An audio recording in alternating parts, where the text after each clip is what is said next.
Thank you, Bill and Oyster South, for inviting us down here to do this talk. So, we heard that there would possibly be some interest in wet storage in the room and kind of, looking at different applications of that. So we're going to talk about it a little bit as far as our experience with wet storage, as well as kind of some of the different types of wet storage there is. So the first one is, what is wet storage? And there's a lot of different definitions that you could put to it, but the one that I think is the most, realistic is just animals that are held in some sort of water post-harvest prior to reaching that final destination.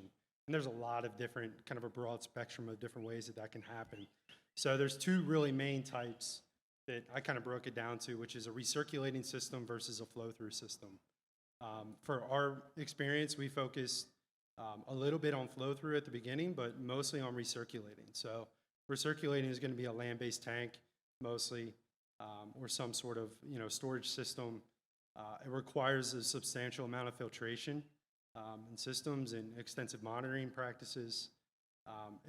One advantage of it is it can be implemented away from an ambient water source, so you can do it inland in a lot of applications, and in a warehouse for large scale wet storage. And there is a bit of a higher level of control as far as just the system itself. You're not kind of at the risk of what those environmental impacts would be, whether it be a lot of fresh water or an algal tide or something like that. Or on the flip side, with a flow-through system, it's going to be cheaper to implement and kind of start up. It's a tank-based system, and a lot of times it's needs to be near an ambient water source. It can or cannot use UV sterilization and other types of filtration. So there's different levels of that. It needs to be kind of restricted to areas that have full approval for shellfish harvest, obviously. But there is a little bit less control, as we were talking about, as far as that system goes. So some of the different uses that kind of different practices implement for wet storage is, deprivation, which is kind of the highest level, I would say, of wet storage, which is, purging animals of bacteria potentially that could have built up, in that shell stock over a certain period of time. There's purging, which is really just removing sediment and silt and those sorts of things to make for a higher quality product to market. Commonly seen in like clams and some of the burrowing shellfish that's out there. For us, it was about finish flavor. So we were solely focused on kind of increasing the salinity post-harvest so that we can, make the oyster more applicable to more restaurants, because we were in a really freshwater area. So we wanted to kind of get that salinity up post-harvest and just kind of finish that flavor a little bit. And then with freshness, like Taylor Shellfish does and some of the others, you talk about increasing the shelf life of that product and storing them, in a wet storage facility that, makes ease of harvest a little bit easier. You can kind of combat some of those shutdown periods that you would see in a freshwater event, or, high temperatures maybe. So there's a lot of kind of a broad spectrum of how people implement wet storage across the board. So really, to our experience, our initial introduction to wet storage was a flow-through system, and it was really, we were growing oysters with Horizontal Oyster Company, growing oysters, and kind of taking those to a chef. And the first chef that we took it to was a local resort in the area, and he said, it tastes great, but it's too fresh. I don't want it on the menu because it's not enough salt. It's not going to appeal to the customer like I want it to. So what we ended up doing was we hooked up with a guy who was kind of across the shore from us on the eastern shore of Maryland, and the seaside is what we call it, in Snow Hill. And he had a clam operation there, and it was set up right on one of the coastal bays. So, where we were growing our oysters, we were, only about 10 to 12 parts per thousand on average, across the bay, just a couple hours across there. He was up, 25 to 30 parts per thousand. So, and he was in an approved area. He had shoreside tanks that we could, got it approved with the health department as a relay site. And it was a 12-hour period that we could relay oysters from where we harvested them to those tanks for, overnight in a lot of ways. And then when we go pick them up, we've got now an oyster that, has been grown in that, fresher water, really sweet, kind of meat flavor, but with the finish of, that initial saltiness that people are looking for. So it was a big benefit to us as far as doing that. And what we found that the amount of time and fuel that it took to go back and forth across the shore to just relay oysters for a 12-hour period was just really time consuming, and it didn't make sense. So what we ended up doing was we partnered with Maryland Industrial Partnerships and came up with a recirculating wet storage tank that was approved by the Maryland Health Department for holding oysters for a prolonged period of time. And really for us, it was about that finished flavor. So we were able to brand an oyster that was wet stored, that a saltier oyster that we could get out to different markets and access it that way. And eventually that led into one of the really cool partnerships that we have, which was with Dogfish Brewery, which they came to us and were like, we're opening up a new restaurant and we have a really cool idea to feature oysters on the menu, and we would love to be able to brew hops and infuse that hop flavor into these oysters. And long story short, hops and oysters don't really go together very well. It didn't work at all. But what that eventually led to was a live smoked oyster. So using a smoky flavor and infusing that in the water and then introducing those oysters to that water just created this really unique product that was really, they were able to market on their menu and actually do a beer pairing with it. So that was a really cool experience for us, and it's something that's ongoing. And something that, could be done in a lot of different ways in the future as well. So there's, advantages and disadvantages to everything. And wet storage is, I would say is one of those more polarizing sort of things that depending on who you talk to, they either love wet storage or they don't like wet storage. So some of the advantage are it does increase product quality in a lot of ways. Just by, oysters that are shipped, sometimes it takes 3 days to get to the distributor. And then by the time they get to the distributor, it's taking another 2 or 3 days to get to the customer. By that time, the oyster's been out of the water for almost a week. And, the shelf life is really reduced at that point. So by, distributors and even, producers being able to wet store oysters prolongs that shelf life and makes for a better, higher product quality. And like I said, in certain times, it can cut down on harvest. If you're able to harvest in volume and store them shoreside or in a facility that makes it easier to access those oysters when you need them, it can really reduce the amount of time that the oyster is getting to harvest. Disadvantages can be tough for marketing. It's very polarizing in some instances. Some chefs do not like wet stored product, but you kind of see that on the flip side is you offer something different to the consumer. There is increased scrutiny, so there's a lot of state and federal regulations that you need to abide by as far as storing oysters in a wet storage tank.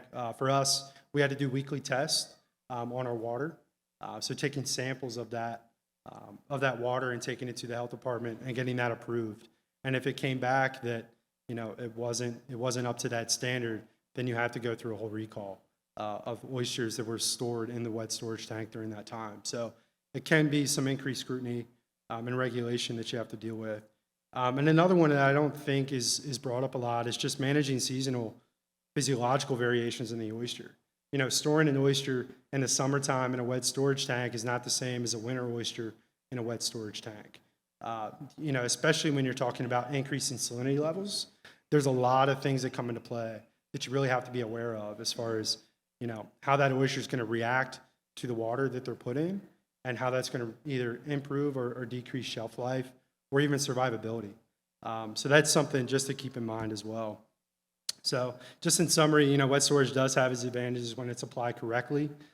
It's not for everyone. I wouldn't say that every oyster farm is right for wet storing, but there are instances where it can be an advantage to you. Do your research, talk to the state agencies and the regulation agencies that you need to talk to about what your individual state requirements are and how to implement it correctly. And then the last thing is just know your goal. Know what you want to get out of it, because there's different applications of that wet storage that are going to apply to whatever your end goal is. So with that, take any questions if anyone has any. All right. Thank you, Jordan. So if people have any questions about this? Here we go.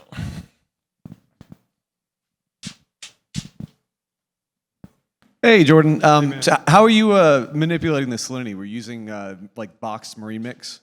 Yeah, so we use just a commercial sea salt, like a Crystal Sea or something comparable to that. And is that stuff is there an additional regulation on adding that sort of thing to a wet storage? Is that, how does that work? Yeah, so we got that clear with the state. So we worked with the Maryland Department of Health and kind of got what salt that we were using approved.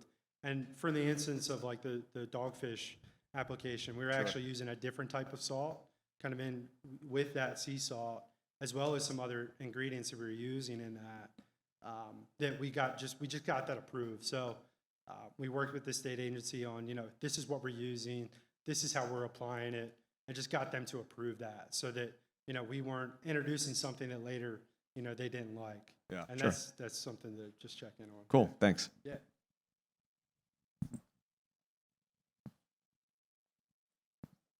Yeah, are you using just triploids or also diploids in this process? Mostly triploids. Okay. Everything that we grew commercially was triploid. We did some diploid just because of harvesting like wild harvest, but we typically didn't store diploids in wet storage. It was mostly our triploids. Okay, because if I may have with a follow-up question, then in your diploids, because of the seasonality with gonad development, did you ever have a problem if you use diploids that you actually had a spawn in your tanks if you change the temperature? That's a good question because I would say with diploids, with our tank, initially, we didn't have any temperature control on it. So it was just kind of, we would use well water, mix that with salt, and that's how we got kind of that water. But it had no temperature control as far as a chiller or anything on the tank. So whenever we did diploids, typically it was in the winter. We didn't do summertime diploids. So we never had that issue, but that is something to be aware of, is that, if you don't have a temperature control on your tank and you're, introducing a fully ripe diploid into a wet storage tank, chances are it's gonna start spawning, yeah. So I have several questions. The first one is when we were over at Taylor's, they talked about how it would increase their shelf life by up to 14 days. Mm-hmm. Was that your experience as well, or kind of? Yeah, I mean, for us, we weren't looking at increasing shelf life. I would say in the summertime was very difficult to wet store oysters, especially when you're, introducing the factor of increased salinity, because you're taking an oyster that's, used to that 10 to 12 sort of range, and they're very active. And then you bring them in, and sometimes we would take them directly from the boat to wet storage, and we would see a large amount of die-off in that. So what we ended up figuring out was, the best case for that was bringing them in, cooling them down, kind of getting them to like below 50 degrees, typically for at least 12 hours, and then introduce them to that tank, especially in the summer. The other thing we did later on was we introduced chilling into the tank.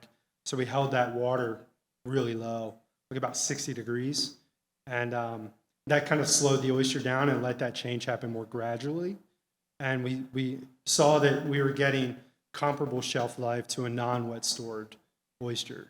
Now in the wintertime, we didn't have those issues. And typically we didn't see a reduction in shelf life, but I would also say we didn't see an increase. And I think the factor of increased salinity, which we've heard talks about that, the past couple of days, that plays a role in that. So we didn't see it that way, but that wasn't our purpose either. Okay. The next question is storage. When I was at both Taylor's and Hama Hama, they were storing them in bags. And Hama Hama shared with me that one of the biggest challenges with storing them in bags is that sometimes the center of that bag, those oysters don't really thrive, and sometimes they could see some mortality in the center of that bag. Right. So how did you guys store them in the tanks? Yeah, so we did bags as well. But one thing we did, we had dual layers. So we were working with a fairly small tank. It was like 10 by 6, probably about 18 inches deep. So what we did was we made multiple levels. So we put a tray, it was like a sinking tray. So once you stocked oysters on that one layer, we only did one layer, and we kind of laid them out so that they were flat, so that every oyster kind of wasn't piled up or maybe one or two high in the bag. And then we put another layer on top so that, we had a central trough so that our flow was good. So we made sure that we had really high flow rates in that. Because of that purpose, that you would see if they were too many oysters in a tank, you would see mortality just because they're not getting the right amount of water. Yeah. And then how long would you leave them in that tank for, roughly? 12 hours. It was overnight, so we would harvest, put them in the tank. Next day, we would pull them out, get them into refrigeration, let them get down below 50 degrees prior to shipping. So it was no more than 12 hours. Yep. Like, Just a quick one. Yeah. Can you speak to the additional regulatory framework around doing that? Because I have spoke to a couple customers in Virginia who are interested in going down this road, Yeah. and it seems complicated, Yeah. frankly. It is. There is a whole nother layer to that when you get into HACCP and wet storage. One of the things that we did, you obviously have to develop a lot code system. You have an approval for a wet stored oyster. You have 2 different tags. So when you're tagging oysters, you have a wet stored tag versus just a regular shell stock tag. And on that wet stored tag, you have to have your lot numbers that's fully traceable back to your water sampling methods that take place. For us, it was weekly. Take a sample weekly right from the UV light, and then send that off to a state lab for testing. And then we would get the approval back for that tank. We'd have to keep all those records. We'd have additional FDA sort of requirements as well, that they would come in and do audits on our wet storage tank and all of our records. So there is that additional kind of layer. And that's what I mean is, when you get into wet storage, it's not just a simple thing to attack. There's a lot of regulatory framework behind it that takes additional approval and additional scrutiny. So it's just something to think about. Jordan, you've mentioned testing. Just for the sake of the audience, could you specify what they're testing for? Yeah, so in the water testing, they're specifically looking for coliforms. So that's all they're looking for. It's just the presence of coliforms, and it basically had to be 0. If you didn't meet that standard, then you had to do a full audit and kind of a trace back of all the product, as well as your sanitation methods for the tank, and get prior approval. I think it's like 3 0 tests before you could reuse it. All right, there's another question there. Thanks, Matt.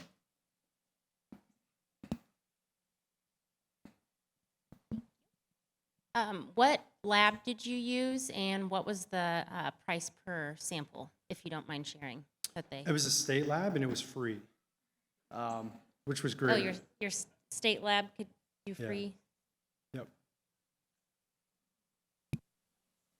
That's a good answer. Any other Yeah. questions? Now, I'm not saying that's going to be the same way in every state. I Even know have that's not true in couriers. every state. I know that's not true in every state. We even had a courier service, so we could take it to our local health department, and they drove it to the lab for us.